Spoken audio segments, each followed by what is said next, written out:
जैसा कि हम जानते हैं कि हमने पिछले क्लास में जो ज्योमेट्री का बेसिक इंट्रोडक्शन था उसके बारे में हमने चर्चा की थी, उसको हमने समझा था। आज हम उसी बेसिक्स के ऊपर, वही जो इंट्रोडक्शन वाला पार्ट था उसके ऊपर कुछ क्वेश्चंस हम करेंगे। और मैंने इस बात का ध्यान रखा है कि आज हम केवल वही क्वेश्चन करने जा रहे हैं जो प्रीवियस ईयर एग्जाम्स के अंदर सीटेट के एग्जाम में आ चुके हैं। हम केवल वही क्वेश्चन आज करेंगे जो पिछले कुछ सालों में सीटेट के एग्जाम में आ चुके हैं। एक चीज़ आप देखोगे कि सीटेट के एग्जाम में जो क्वेश्चंस आते हैं ज्योमेट्री सेक्शन से, वो बहुत बेसिक क्वेश्चन आता है, बहुत आसान, खासकर इंट्रोडक्शन के ऊपर। तो हम क्योंकि इंट्रोडक्शन के ऊपर ही आज कुछ क्वेश्चन आंसर सॉल्व कर रहे हैं, तो इसके अंदर जो हम बात करेंगे कुछ बेसिक क्वेश्चन की जो प्रीवियस ईयर एग्जाम के अंदर पूछे गए हैं। तो हम अब स्टार्ट करते हैं बिना लेट किए हुए। जैसा कि पहला क्वेश्चन आपको दिख रहा होगा, क्वेश्चन ऐसा है कि how many lines can be drawn passing through two given points. एक बार मैं इसे हिंदी में समझा दूं कि दो दिए हुए बिंदु से कितनी रेखाएं खींची जा सकती हैं। हमने देखा था जब हम लाइन और पॉइंट और एंगल्स वगैरह का डेफिनेशन पढ़ रहे थे, तो इसकी बात की चर्चा मैंने की थी और उसी के ऊपर ये सवाल है। सवाल ये कि how many lines can be drawn passing through two given points. दो दिए हुए बिंदु से कितनी रेखाएं खींची जा सकती हैं, ये सवाल पूछा होता है। आप सब इसका आंसर जानते होंगे, शायद बहुत आसान क्वेश्चन है। हम जानते हैं कि अगर हम कहीं पे दो बिंदु लेंगे तो इस दो बिंदु से केवल और केवल एक ही रेखा खींची जा सकती है, कोई दूसरी रेखा हम नहीं खींच सकते। इसका कारण है कि आप कहां से दूसरा रेखा खींचोगे, कोई आपके पास जगह नहीं, केवल इन दोनों पॉइंट के बीच केवल यही रेखाएं खींची जा सकती हैं, इसके अलावा कोई दूसरी रेखा खींची नहीं जा सकती। इसीलिए पहले सवाल का आंसर क्या होगा, 1, यानी दो बिंदुओं से केवल और केवल एक ही रेखा खींची जा सकती है। तो हमने देखा कितना आसान सवाल पूछा हुआ था सीटेट के एग्जाम में। अब हम इसी तरह बात करेंगे क्वेश्चन नंबर 2 की, दूसरे सवाल की। दिया हुआ है two lines AB and CD intersect at point O if angle AOC equal to 40 degree, what is the measures of other three angle। कहने का मतलब कि दो रेखाएं हैं, एक AB और CD, दो रेखाएं AB CD जो एक दूसरी को O बिंदु पर प्रतिच्छेद करती है। दो रेखाएं AB और CD जो एक दूसरे को O बिंदु पर प्रतिच्छेद करती है, जहां पे कोण AOC बराबर 40 डिग्री दे रखा है। हमसे पूछा गया है कि बाकी तीन जो कोण बनेंगे उनका माप क्या होगा। तो हम तुरंत ही देख ले इसका सॉल्यूशन क्या होगा। एक रेखा हमने खींच दी AB और एक दूसरी रेखा हमने खींच दी CD। कहता है कि ये जो इंटरसेक्ट करता है, इंटरसेक्ट इस पॉइंट पे करता है, तो ये पॉइंट कौन सा है, O। अब हमसे कहा गया कि AOC यानी ये कोण जो है वो कितना दे रखा है, 40 डिग्री। एंगल AOC बराबर 40 डिग्री। तो हमें कहता है कि जो बाकी तीन एंगल हैं, मतलब ये एंगल और ये एंगल, क्या होगा। अब अगर आप गौर करें पिछले क्लास के उस वीडियो में, तो हमने देखा था कि ये जो एंगल्स हैं वो वर्टिकली अपोजिट एंगल, ये दोनों एक दूसरे के वर्टिकली अपोजिट है और ये दोनों एक दूसरे के वर्टिकली अपोजिट है, यानी ये दोनों शीर्षाभिमुख कोण और ये दोनों क्या होता है, शीर्षाभिमुख कोण। और हम जानते हैं शीर्षाभिमुख कोण समान होता है, इस बात को हम जानते हैं कि शीर्षाभिमुख कोण समान। इसका उल्टा ये कोण है तो ये 40 डिग्री, तो ये भी कितना होगा, 40 डिग्री, इसमें कोई दो राय नहीं। ये 40 तो ये 40। और आगे दूसरे बाकी एंगलों की हम बात करें तो कई तरीके से निकाल सकते हैं। हम जानते हैं कि ये पूरा एक लाइन है और एक लाइन में जो ये एंगल बनता है पूरा का पूरा वो 180 डिग्री बनता है, 180 डिग्री बनता है। अगर ये 40 है तो ये हमारा कितना होगा, 140 डिग्री, इसमें कोई दो राय नहीं। हम जानते हैं ये पूरी की पूरी एक रेखा है, तो ये पूरा एंगल कितना का होगा, 180 डिग्री का। इसमें ये वाला पार्ट 40 है तो बचा हुआ पार्ट कितना होगा, 140। अब फिर जानते हैं कि ये इसका वर्टिकली अपोजिट है, तो ये 140, तो ये भी क्या होगा, 140। तो हमने क्या देखा कि अगर ये एंगल हमारा 40 है तो दूसरा एंगल 140, तीसरा एंगल 40 और फिर चौथा एंगल क्या होगा, 140 होगा। तो हमारा आंसर क्या हो जाएगा, 140, 40 और 140। इसका मतलब इसका आंसर क्या होगा, सी होगा। मुझे लगता है आप समझ गए होंगे कि कह रहा है दो रेखाएं AB है और CD है जो एक दूसरे को O बिंदु पर इंटरसेक्ट करती थी, जहां पे AOC बराबर 40 डिग्री दिया हुआ था। अब अगर हम इस फिगर को देखें, इस आकृति को देखें, तो ये पता चलता है कि ये दोनों वर्टिकली अपोजिट एंगल यानी शीर्षाभिमुख कोण है और ये दोनों वर्टिकली अपोजिट एंगल मतलब शीर्षाभिमुख कोण है। और हम इस बात को जानते हैं कि शीर्षाभिमुख कोण जो होता है वो समान होता है। अगर ये 40 होगा तो ये भी हमारा कितना होगा, 40 होगा। इसी तरह अब हम कई तरीके से वैसे निकाल सकते थे, ये पूरा 360 होता है, ये दोनों 80, तो ये मिला के होनी चाहिए, ऐसे हम निकाल सकते हैं। लेकिन इसको समझने के लिए आसान तरीका यही है, ये एक पूरा लाइन है, ये एक पॉइंट है, तो ऊपर वाला पार्ट 180 डिग्री का होगा, ये मेरा 40 है तो ये बचा हुआ 140 होगा, और इसके सामने वाला विपरीत कोण है ये 140, तो ये भी क्या होगा 140, तो हमारा आंसर क्या होगा 140, 40 और 140। तो इस तरह से ये आंसर हमारे दूसरे सवाल का है। अब हम आगे बात करेंगे क्वेश्चन नंबर 3 की। क्वेश्चन नंबर 3 है find the value of variable. Variable खासकर इस फिगर की बात कर रहा है वो, कि इस फिगर में जो वेरिएबल, इस फिगर में वेरिएबल कौन है, y है। कहता है कि इस आकृति में y का मान निकालिए, इस आकृति में y का मान निकालिए, हमसे पूछ रहा है। हम जानते हैं कि ये हमारा लीनियर पेयर है, ये हमारा लीनियर पेयर। हमने एक बार डिस्कस किया था कि लीनियर पेयर का जो सम होता है वो 180 डिग्री होता है, हमने पिछले क्लास में डिस्कस किया था। इसे एडजेसेंट एंगल भी, आसन्न कोण भी कह सकते हैं, लेकिन क्योंकि ये स्ट्रेट लाइन पे है इसलिए इसे हम क्या कहते हैं, लीनियर पेयर। लीनियर पेयर में जो एडजेसेंट एंगल होते हैं उनका सम कितना होता है 180 डिग्री। तो हम जानते हैं एक एंगल कितना हमारे पास है 8y, दूसरा एंगल कितना है, माफ करना यहाँ पे 34 नहीं 3y है, इस बात को ध्यान रखें, 34 नहीं था 3y था। दूसरा एंगल है 3y प्लस 4 डिग्री। इन दोनों का सम हम जानते हैं कितना होता है 180 डिग्री। जो आसन्न कोण होते हैं उनका योग 180 डिग्री होता है। 8y प्लस ये एंगल दोनों मिला के 180 होना चाहिए।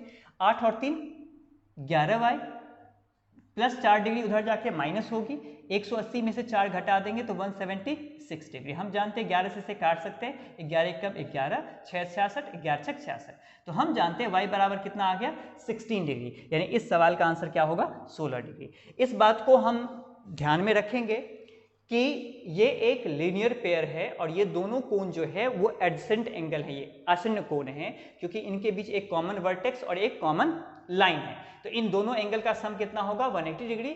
हमने इसको सॉल्व कर लिया इस इक्वेशन को।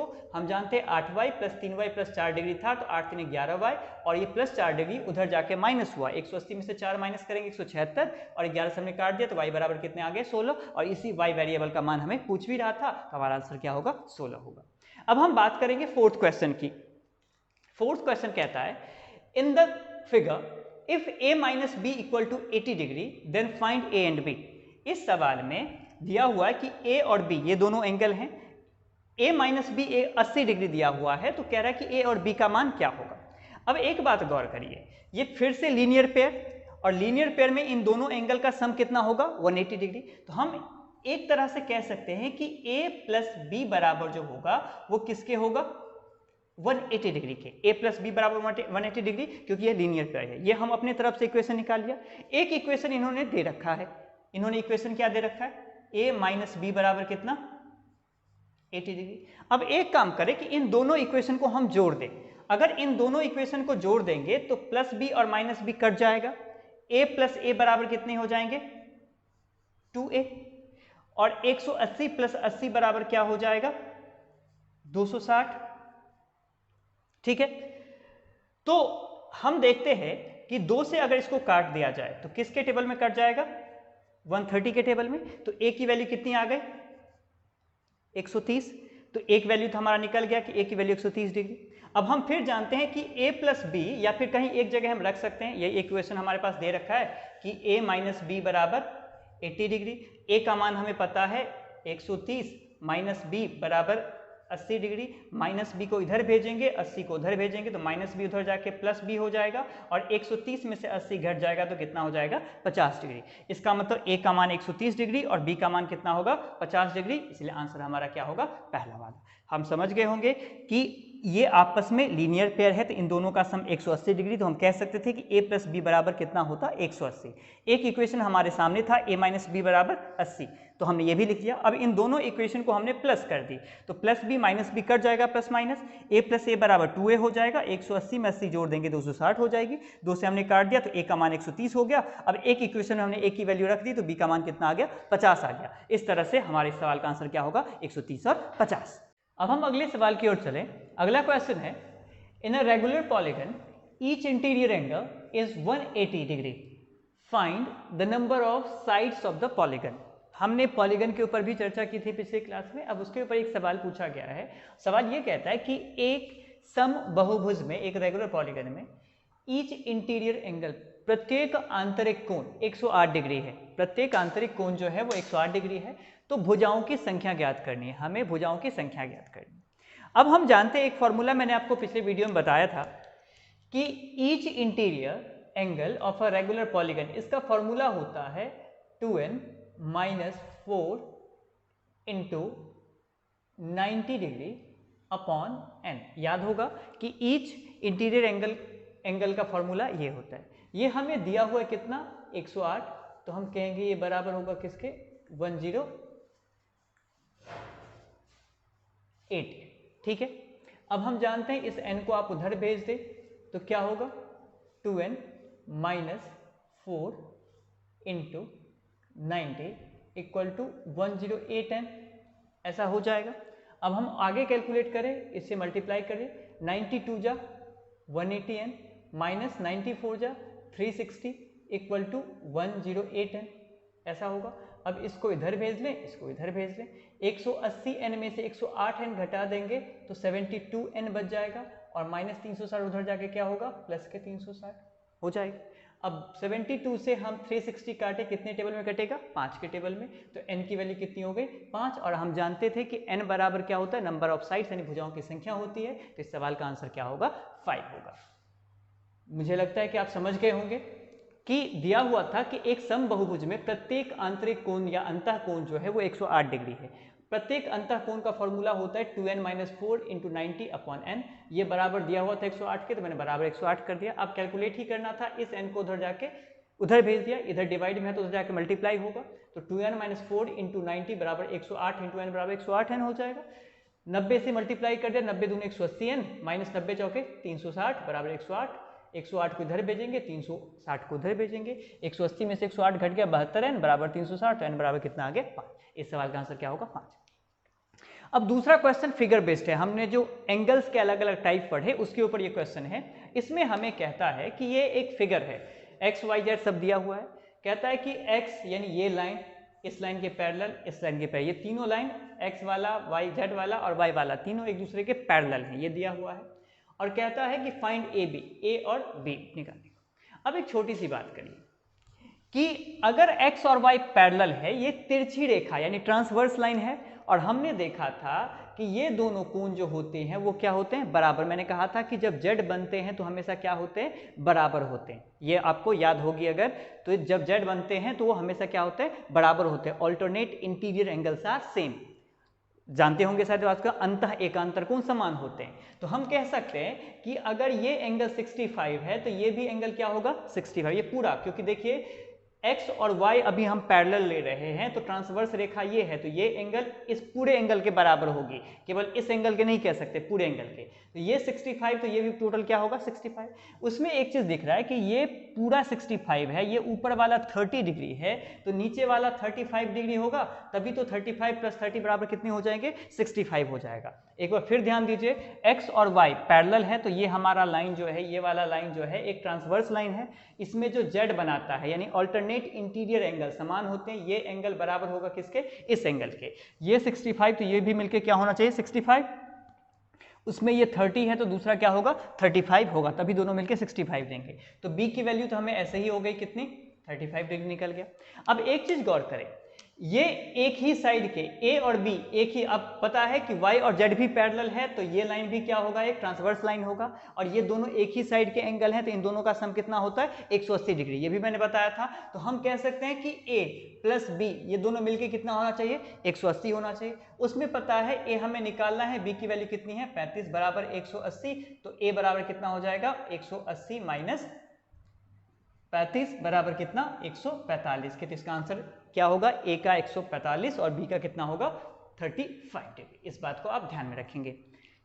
होपफुली आप समझ गए होंगे कि x और y जब पैरेलल है तो ये रेखा हमारा ट्रांसवर्स रेखा है, ट्रांसवर्स रेखा है तो ये ऑल्टरनेट इंटीरियर एंगल जो होते हैं वो समान होते हैं, अंतः एकांतर कोण समान। ये 65 तो ये भी एंगल पूरा क्या होगा 65। उसमें ये ऊपर वाला पार्ट 30 है तो नीचे वाला कितना होगा 35 होगा, तभी दोनों मिला के 65 देंगे, यानी बी का मान हमारे पास सीधे क्या आ गया 35। अब फिर वाई जेड भी पैरेलल है तो हम देखते हैं ये भी एक ट्रांसवर्स लाइन और ये दोनों एक ही साइड के एंगल है तो इन दोनों का सम कितना होगा 180, यानी ए प्लस बी मिलकर 180 होना चाहिए। ए निकालना है, बी की जगह हमने 35 रख दिया तो ए बराबर 180 माइनस 35 बराबर कितने हो गए 145, यानी इस सवाल का आंसर क्या है 145। अगला सवाल भी ऐसा ही है, फिगर बेस्ड। ये फिगर हमारे पास दिए हुए और पूछ क्या रहा है कि for which value of x A O B will be straight line. यहां पे एक चीज मिस है, यहां पे इस पॉइंट को, ये पॉइंट जो है ओ है हमारा, कहता है कि x के किस मान के लिए ए ओ बी जो होगा वो स्ट्रेट लाइन, मतलब b को हम नीचे एकदम ऐसे पहुंचा दें तभी तो स्ट्रेट लाइन बनेगा, b को यहां भेजना है। कहता है कि x के किस मान के लिए ए ओ बी जो होगा वो स्ट्रेट लाइन होगा, स्ट्रेट लाइन मान के b को नीचे लाना पड़ेगा। अब एक बात देखिए कि अगर ए ओ बी एक स्ट्रेट लाइन होगी तो ये पूरा एंगल जो होगा मिलके क्या होगा 180 डिग्री। हम जानते हैं b को ही तो यहां तक पहुंचाया है, इसका मतलब ये जो हमारा है ये पूरा एंगल है। अगर ए ओ बी 180 डिग्री होनी है तो इस पूरे एंगल को कितना होना चाहिए 180 डिग्री। तो हम कह सकते हैं 2x plus 30 plus 2x minus 50 बराबर कितना 180 डिग्री। एक बार फिर से ध्यान दो, हमें कहता है कि x के किस मान के लिए ए ओ बी जो है वो स्ट्रेट लाइन हो। ए ओ बी स्ट्रेट लाइन होने के लिए b को यहां से उठा के यहां रखना पड़ेगा, इसको सीधी करनी पड़ेगी।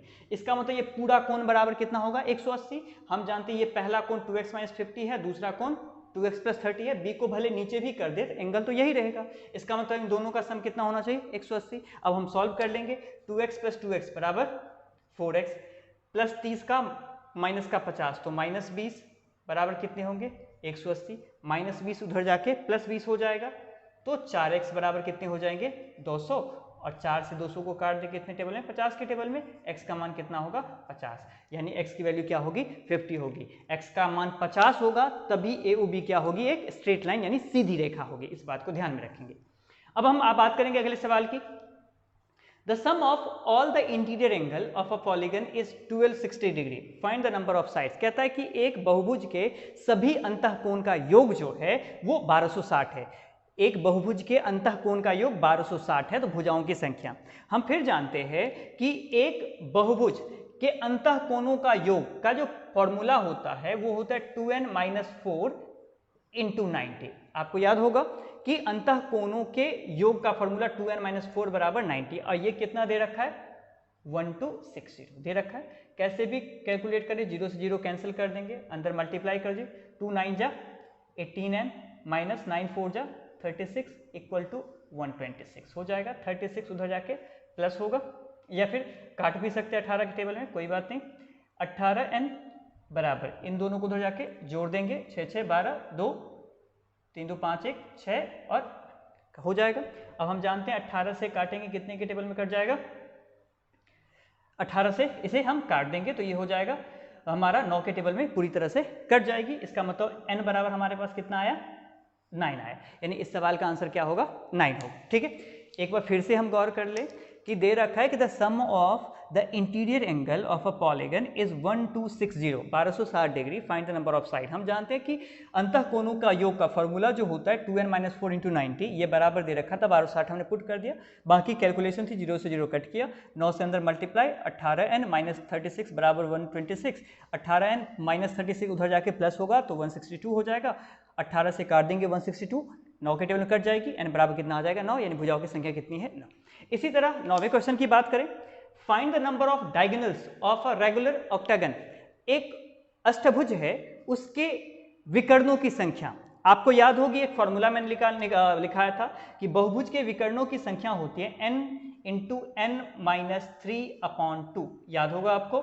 अब हम जानते हैं n जहां पे क्या होता था भुजाओं की संख्या होती थी, यहां ऑक्टागन है अष्टभुज, अष्टभुज में भुजाओं की संख्या कितनी होती है 8 होती है। इसका मतलब n की जगह हम क्या रखेंगे 8, 8 माइनस 3/2, 2 से 4 के टेबल में कट गया, 4 8 में से 3 घटा देंगे तो 5, 4 पंचे कितना हो गया 20, इसका मतलब आंसर हमारा कितना होगा 20। तो इस सवाल का आंसर हमारा कितना था 20। तो ये कुछ सवाल थे। अब हम बात करें अगले सवाल की।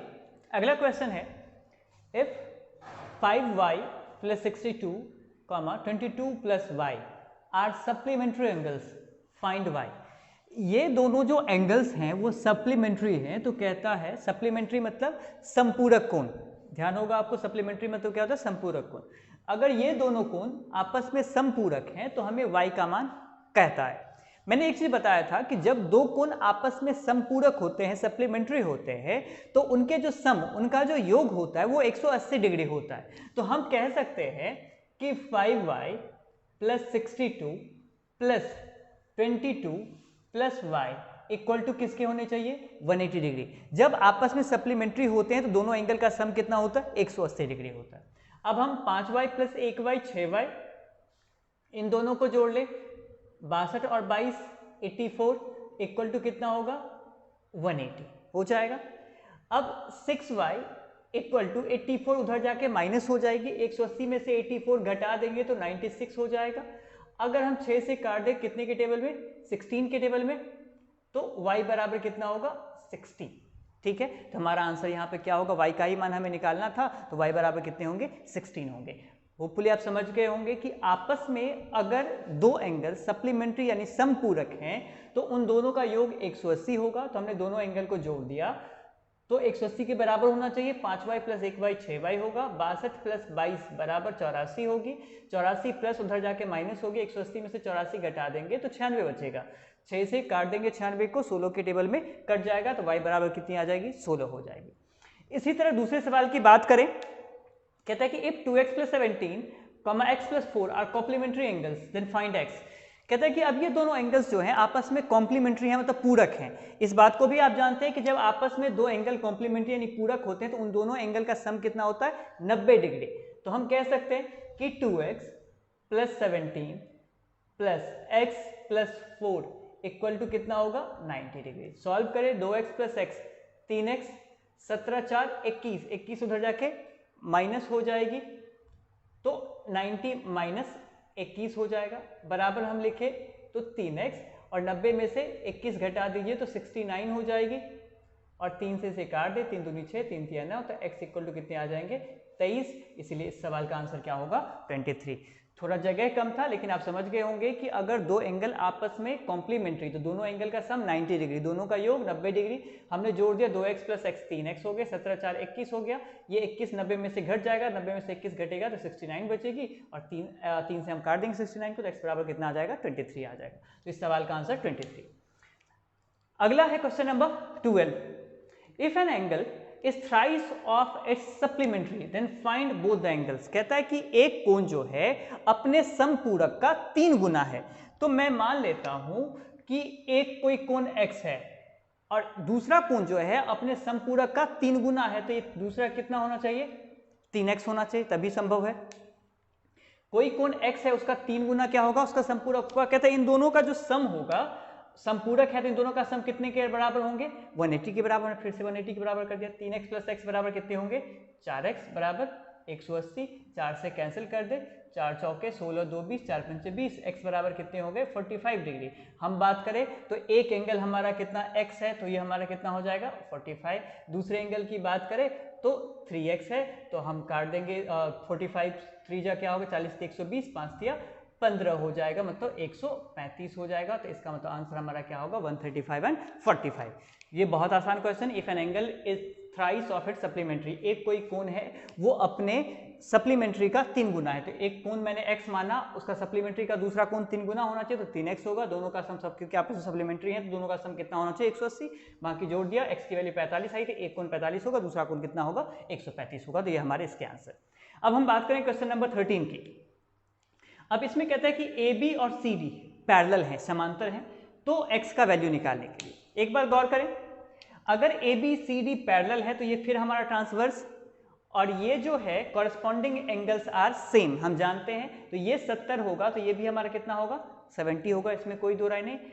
जो कॉरस्पॉन्डिंग एंगल्स होते हैं वो हमेशा क्या होते हैं समान, तो ये 70, तो ये भी क्या होगा 70 होगा। अब फिर ये पूरा स्ट्रेट लाइन है, तो ये दो सब मिला के 180 होना चाहिए। ये 70 है तो ये बचा हुआ कितना होगा, 110 होगा, जानते हैं हम, तभी मिल के 180 होंगी। अब फिर DEF एक ट्रायंगल है, एक ट्रायंगल में तीनों कोनों का योग 180 होता है, तो हम जानते हैं 110 प्लस 20 130, 180 होने के लिए x को अब कितना होना पड़ेगा, 50 होना पड़ेगा, तभी तो तीनों मिलके 180 होंगे। तो हमारा x की वैल्यू यहाँ पे कितनी होगी, 50 होगी। एक बार फिर से ध्यान दें, ABCD पैरेलल, तो ये हमारा ट्रांसवर्स लाइन, और हम जानते हैं कॉरस्पॉन्डिंग एंगल्स आर सेम, ये 70 तो ये भी 70। अब इस पूरे एंगल की बात करें 180 होगा, ये 70 तो नीचे वाला कितना होता है, 110 होता। अब ट्रायंगल DEF में तीनों एंगल का सम जो होगा वो 180 डिग्री होगा। 110 ये है, 20 ये है, तो 110 प्लस 20 130, तीनों मिला के 180, तो ये x बचा हुआ कितना होना चाहिए, 50। तो इस सवाल का आंसर क्या होगा, 50 होगा। इस सवाल की बात करें, बहुत आसान है, हम जानते हैं ये सभी एंगल मिला के कितने होते हैं, 180 होते हैं। तो सभी एंगल को जोड़ देंगे, 5x प्लस 7x प्लस 6 और 7 5 12 6 18x इक्वल टू किसके, 180 के, सब मिला के 180 ही होंगे। तो x बराबर 18 से काट देंगे, 10 के टेबल में कट जाएगा, तो x बराबर कितना हो जाएगा, 10। तो इस सवाल का आंसर क्या होगा, हमारा 10 होगा। अब हम बात करें इस क्वेश्चन की, कहता है if the sum of interior angle of a regular polygon is 4 times of the sum of exterior angle, find number of sides. सवाल को फिर से समझिए, कहता है कि एक बहुभुज के अंतः कोणों का योग उसके बाह्य कोणों के योग के 4 गुना है, तो बताइए भुजाओं की संख्या क्या होगी। अब हम जानते हैं किसी भी पॉलीगन, किसी भी बहुभुज में जो बाह्य कोणों का योग होता है वो कितना होता है, 360, और हम जानते हैं अंतः कोणों का योग क्या होता है, 2n-4 इंटू 90, ऐसा ही होता है। जानते हैं हम कि अंतः कोण का योग जो होता है ये 2n-4 इंटू 90 होता है, जबकि बाह्य कोण का योग कितना होता है, 360। कहता है कि अंतः कोण का योग जो है बाह्य कोण का 4 गुना, क्योंकि 4 गुना ये है, दोनों को बराबर हम कर नहीं सकते, इसके लिए 4 से किसको मल्टीप्लाई करना पड़ेगा, इसको मल्टीप्लाई करना पड़ेगा। हमने कर दिया, 90 से इसे काटेंगे, 4 के टेबल में कट जाएगा। अब हम सॉल्व करें, 2n-4 इक्वल टू 4 चौके 16, प्लस 4 उधर जाके माइनस 4 उधर जाके प्लस होगा, तो 2n बराबर 16 और 4 कितने हो गए, 20, 2 से काट देंगे 10 के टेबल में, तो n बराबर कितना आ जाएगा, 10। तो हम कह सकते हैं नंबर ऑफ साइड्स इसके कितने होंगे, 10 होंगे। एक बार फिर समझिए, कहता है कि एक बहुभुज में अंतः कोणों का योग बराबर जो है वो उसके बाह्य कोणों के योग के 4 गुना के बराबर है। तो कहता है कि हम भुजाओं की संख्या, हम जानते हैं अंतः कोण का योग ये होता है, बाह्य कोण का योग ये होता है, इसका 4 गुना के बराबर है क्या, अंतः कोण। हमने सॉल्व कर लिया, n की वैल्यू कितनी आ गई, 10 आ गई। तो हमने देखा कि जो हमने इंट्रोडक्शन पढ़ी थी ज्योमेट्री के, यानी बेसिक्स पढ़ा था, उसके ऊपर कुछ क्वेश्चन जो आपके सीटेट के एग्जाम में पूछे गए हैं, तो ये कुछ क्वेश्चंस थे। अगर आपको ये वीडियो पसंद आया तो लाइक करें,